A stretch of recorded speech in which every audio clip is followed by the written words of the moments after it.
2006년 5월 24일 미국 메릴랜드주 볼티모어에 위치한 유서 깊은 벨베데레 호텔에 비어있는 회의실 천장에서 한 남성의 시신이 발견되었습니다.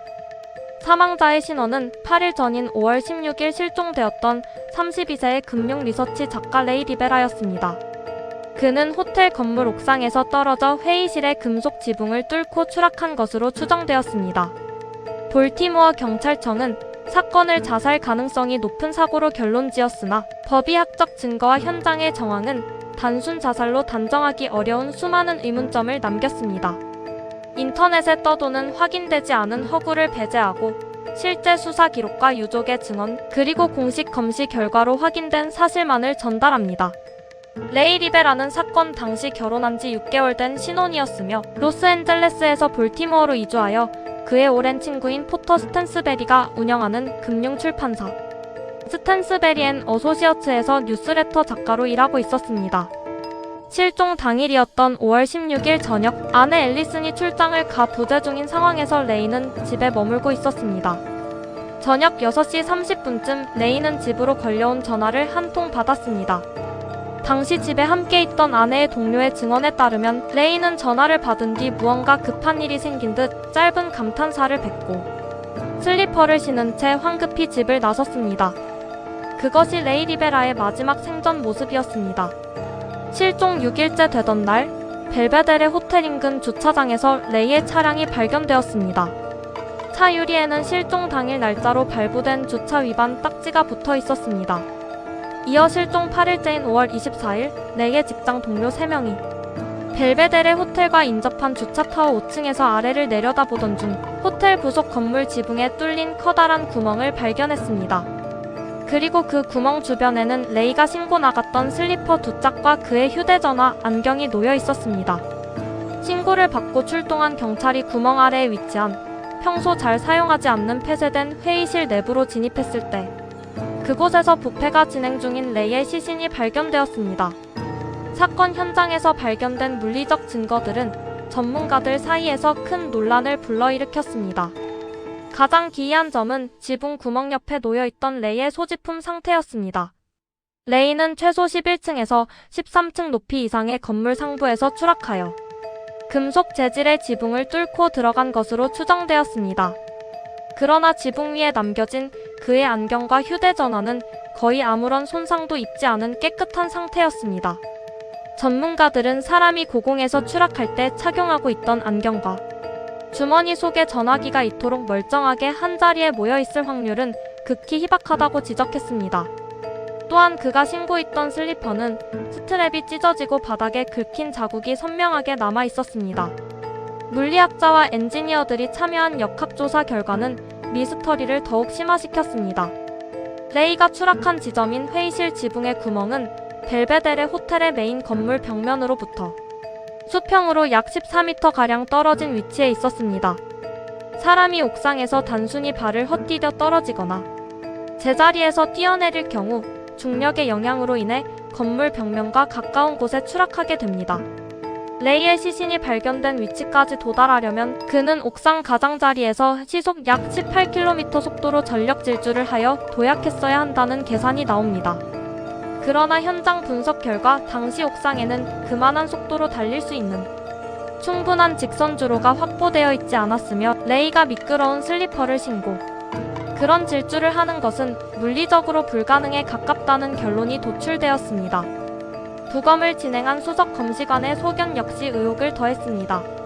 레이의 시신에서는 전신 다발성 골절, 두개골 손상, 양쪽 폐 천공 등 고공 추락사에서 전형적으로 나타나는 치명상이 확인되었습니다. 그러나 검시관은 레이의 오른쪽 다리뼈와 정경골 뼈의 골절 형태가 고공에서 수직으로 떨어졌을 때 발생하는 충격 패턴과 일치하지 않는다고 밝혔습니다. 상처의 형태가 오히려 지상에서 강한 둔기나 차량에 충돌했을 때 발생하는 외상과 유사하다는 점 때문에 검시관은 최종 사망 진단서에 사인과 사망 종류를 자살이 아닌 미정으로 분류했습니다. 즉, 법의학적으로 자살이라고 확정할 수 없다는 의미입니다. 주변 인물들의 행적과 수사 과정의 비협조성도 의문입니다. 레이에게 걸려온 마지막 전화의 발신지를 추적한 결과 그가 근무하던 직장인 스탠스베리 앤 어소시에이츠의 사내 교환기 시스템인 것으로 확인되었습니다. 그러나 구체적으로 사내의 어떤 직원이 어떤 내선 번호로 전화를 걸었는지는 끝내 밝혀지지 않았습니다.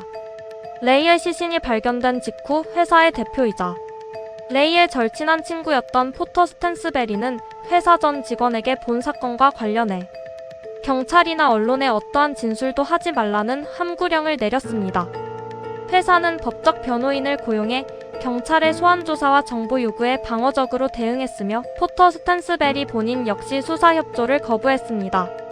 이로 인해 수사는 초기 단계에서 강력한 장벽에 부딪혔습니다. 사건 직후 레이의 컴퓨터 뒤편에서는 테이프로 정교하게 붙여진 정체불명의 메모가 발견되었습니다. 이 메모는 FBI의 분석을 거쳤으나 일반적인 유서의 형태와는 완전히 달랐습니다. 메모에는 프리메이슨에 대한 언급, 영화 감독인 스탠리 큐브릭을 포함해 이미 사망한 인물들과 지인들의 이름, 그리고 이것은 잘 짜인 게임이었다라는 식의 난해한 문장들이 빽빽하게 적혀 있었습니다. 수사 당국 일각에서는 이를 두고 레이가 실종 직전 대중에게 알려지지 않은 정신적 질환이나 편집증적 증세를 겪고 있었을 가능성을 제시했습니다. 실제로 레이가 실종되기 수일 전 집의 보안 경보 장치가 2차례 오작동했을 때 그가 극도의 불안감을 표출했다는 유족의 증언이 이를 뒷받침하는 듯 했습니다. 그러나 유족과 정신과 전문의들은 레이가 과거 정신질환을 앓은 이력이 전혀 없었으며 사망 직전까지 새로운 시나리오 집필과 가족 계획에 열정적이었다는 점을 들어 정신 이상으로 인한 자살론을 강하게 부정하고 있습니다. 또한 벨베데레 호텔 내부의 물리적 보안 구역 설정도 논란거리입니다. 레이가 추락한 것으로 가정된 호텔 옥상과 최고층 구역은 평소 일반인의 출입이 엄격히 통제되는 곳이었으며 문이 잠겨있는 경우가 많았습니다. 만약 레이가 혼자 옥상에 올라간 것이라면 그가 어떻게 보안을 통과했는지 설명되지 않습니다. 더욱이 사건이 발생한 것으로 추정되는 당일 밤 호텔 옥상을 비추고 있던 폐쇄회로 카메라의 케이블이 원인 불명으로 분리되어 있어 당일의 영상 기록이 전혀 존재하지 않았습니다. 호텔 투숙객이나 인근 주민들 중에서도 그 밤에 지붕이 뚫리는 수준의 거대한 낙하 소음을 들었다고 증언한 사람은 없었습니다. 레이 리베라의 죽음은 고공추락이라는 외형을 띠고 있지만 추락의 궤적, 소지품의 상태, 법의학적 골절 분석, 그리고 직장 측의 조직적인 수사 거부 등 모든 객관적 지표가 상호 모순을 일으키고 있습니다. 볼티모어 경찰청은 명백한 타살의 물증을 찾지 못해 사건을 미제로 남겨두었으며 20년 가까이 지난 지금까지도 이 사건은 미국 범죄 사상 가장 논쟁적인 추락 미스터리로 기록되어 있습니다. 당시 현장을 조사했던 형사들조차도 자살이라는 결론에 회의적이었으며 수사 책임자가 교체되는 과정에서 수사 동력이 상실된 점 역시 아쉬움으로 남습니다. 이 사건은 결국 과학적 증거와 정황 증거가 정면으로 충돌하는 대표적인 사례가 되었습니다.